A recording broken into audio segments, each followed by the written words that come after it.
விவசாயி ஒருவன் நிலத்தை உழுது கொண்டிருந்தான். திடீரென்று கலப்பை கல்லில் சிக்கியது. கல்லை எடுப்பதற்காக குனிந்தான். அது கல்லல்ல, அம்மன் முகம். அந்த இடத்திலேயே ஒரு சிறிய கோயிலை அமைத்து பிள்ளையார் மற்றும் சப்த கன்னியர்களை வைத்து பெரிய சிலை ஒன்றை உருவாக்கி அதற்கு அம்மாச்சார் அம்மன் என்று பெயரிட்டு பிரதிஷ்டை செய்தான். அம்மாச்சார் அம்மன் கொழுந்திரம்பட்டு மணலூர்பேட்டை கிராமத்தில் அமர்ந்து வரும் பக்தர்களுக்கு அருள் பாலித்துக் கொண்டிருக்கிறாள்.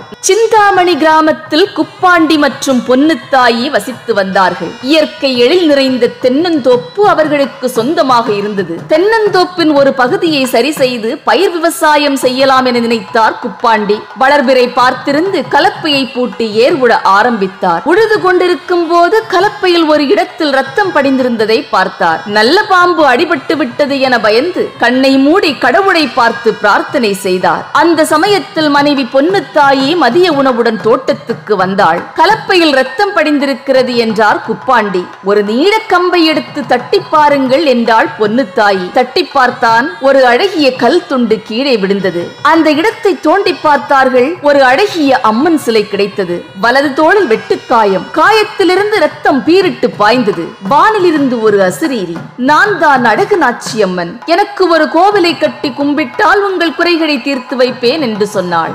மருதவாணனுக்கு குழந்தை இல்லை. குழந்தை வரம் வேண்டி அருகில் இருந்த சிவன் கோவிலுக்கு சென்று தினமும் வழிபாடு செய்தான். இவன் பிரார்த்தனையில் பிரியப்பட்ட பார்வதி தேவி சிவபெருமானிடம் சென்று மருதவாணனுக்கு ஒரு குழந்தையை கொடுங்கள் என்று மன்றாடி நின்றாள். இறைவியே, இந்த பிறவியில் அவனுக்கு குழந்தை பேறு இல்லை என்று சொன்னார் சிவபெருமான். நானே அவனுக்கு மகளாக போய் பிறப்பேன் என்று பூலோகம் வந்தாள். திருமண வயதை எட்டியவுடன் சோழ நாட்டு மன்னனின் பார்வையில் பட்டாள். வேறு குலம் என்பதால் மருதவாணன் சற்று தயங்கினான். மருதவாணன் தன் மகளை அடைத்துக் கொண்டு ஊரை விட்டு வெளியேறினான். செல்லும் வழியில் வணிகன் தாவடனை பார்த்தான். தன் மகளை உடனே திருமணம் செய்து கொள்ள மன்றாடினான். அதே இடத்தில் மாலை மாற்றி திருமணம் செய்து கொண்டார்கள். மகளும் மருமகனும் இல்லை. வானிலிருந்து ஒரு அசிரீரி ஒலித்தது. திருவிடைமருதூர் கோவிலுக்கு செல், அங்கே உன் மகளையும் மருமகனையும் பார்க்கலாம் என்று சொன்னது. திருப்பூர் மாவட்டம் அன்பர் பிரியாளம்மன் கோவிலில் அமர்ந்து வரும் பக்தர்களுக்கு அருள் பாலித்துக் கொண்டிருக்கிறாள்.